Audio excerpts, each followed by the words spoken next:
ओम श्री गणेशाय नमः। जय श्री हरिविष्णु भगवान। जय महालक्ष्मी माता।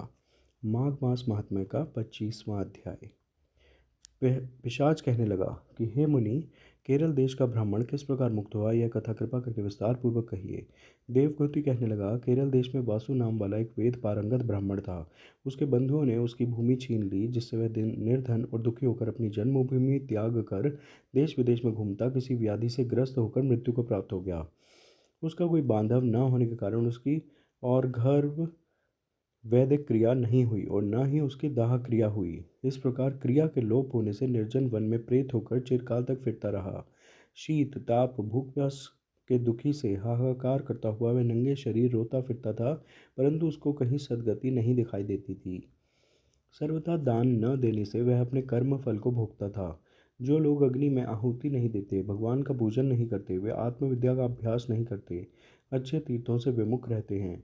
जो लोग दुखी लोगों को स्वर्ण वस्त्र तांबूल रत्न फल तथा जल नहीं देते, तथा छल कपट से जीविका प्राप्त करने वाले, दूसरे तथा स्त्रियों का धन हरने वाले, पाखंडी कुटिल चोर बाल वृद्ध तथा आतुर और स्त्रियों पर निर्दयता करने वाले, आग लगाने वाले, विष देने वाले, झूठी गवाही देने वाले, कुमार्ग पर चलने वाले, माता पिता भाई बहन संतान तथा अपनी स्त्री का त्याग करने वाले, जो सब तीर्थों में दान लेते हैं, स्वामी को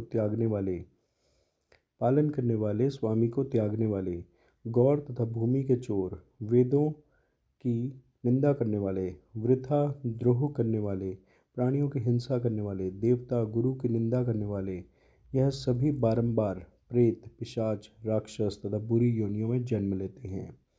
अतएव बुरे कर्मों से बचकर धर्म के कार्य तथा यज्ञ दान और तप आदि करने चाहिए, क्योंकि कर्मफल अवश्यमेव मिलता है। इस प्रकार प्रेत की गति देखकर पाप कर्म कदापि नहीं करने चाहिए।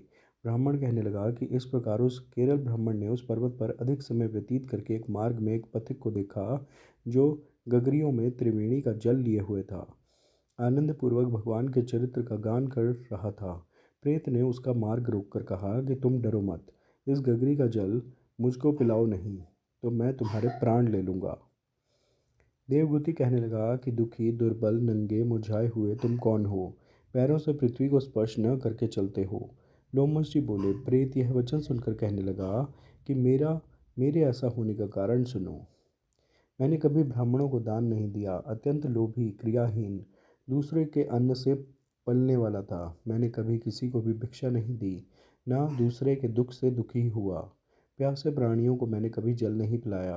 मैंने कभी छाता जूता दान नहीं किया, ना किसी को जल का पात्र पान या औषधि किसी को दी।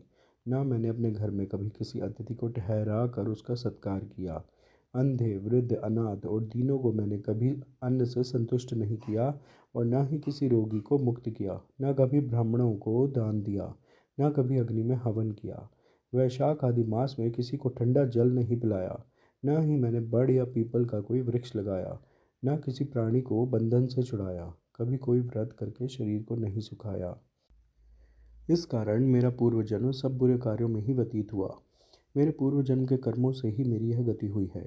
इस वन में व्याघ्र भेड़िए से बचा हुआ मांस तथा जंतुओं के खाने से गिरे हुए फल, वृक्षों पर लगे हुए सुंदर फल तथा झरने का सुंदर जल सब ही मिलते हैं, परंतु देव इच्छा से मैं कुछ नहीं खा सकता। सर्प की तरह केवल पवन भक्षण करके जीवन व्यतीत करता हूँ। बल बुद्धि मंत्र पुरुषार्थ से लाभ हानि, सुख दुख विवाह मृत्यु जीवन भोग रोग तथा वियोग में केवल भाग्य ही कारण होता है। कुरूप मूर्ख कुकर्मी निंदित तथा पराक्रम से हीन मनुष्य भी भाग्य से ही राज्य भोगते हैं। काले लूले लंगड़े नीतिहीन निर्गुण नपुंसक भाग्य से राज्य प्राप्त करते हैं। पर्वत पर भी बलवान राक्षस पिशाच रहते हैं, जिनमें से कभी कभी कोई कोई कहीं कहीं वन में फिरते हुए अपने कर्म के अनुसार अन्न जल प्राप्त करते हैं, परंतु आपको उनका भय नहीं होना चाहिए, क्योंकि धर्मात्मा पुरुषों की उनकी पवित्रता ही रक्षा करती है। ग्रह नक्षत्र देवता सर्वथा धर्मात्माओं की रक्षा करते हैं। यह पिशाच आप जैसे भक्ति की तरफ आंख उठाकर भी नहीं देख सकते। जो नारायण भगवान की भक्ति से पवित्र रहता है, उसको प्रेत पिशाच पूतना कोई बाधा नहीं दे सकते। भूत पेताल पिशाच गंधर्व काकिन शाकिनी ग्रह रेवती यज्ञ मातृग्रह भयंकर ग्रह कृत्या सर्प कूष्मांड तथा दूसरे दुष्ट जंतु पवित्र वैष्णव की तरफ देख भी नहीं सकते। जिसकी जिह्वा पर गोविंद का नाम, हृदय में वेद तथा श्रुति विद्यमान है, जो पवित्र और दानी हैं, उनको कभी भय नहीं हो सकता। हे ब्राह्मण, इस प्रकार कर्मों का फल भोगता हुआ मैं यहाँ रहता हूँ, ऐसा सोचकर मैं शोक नहीं करता। एक बार मैं जमवालिनी नदी के किनारे पर गया था।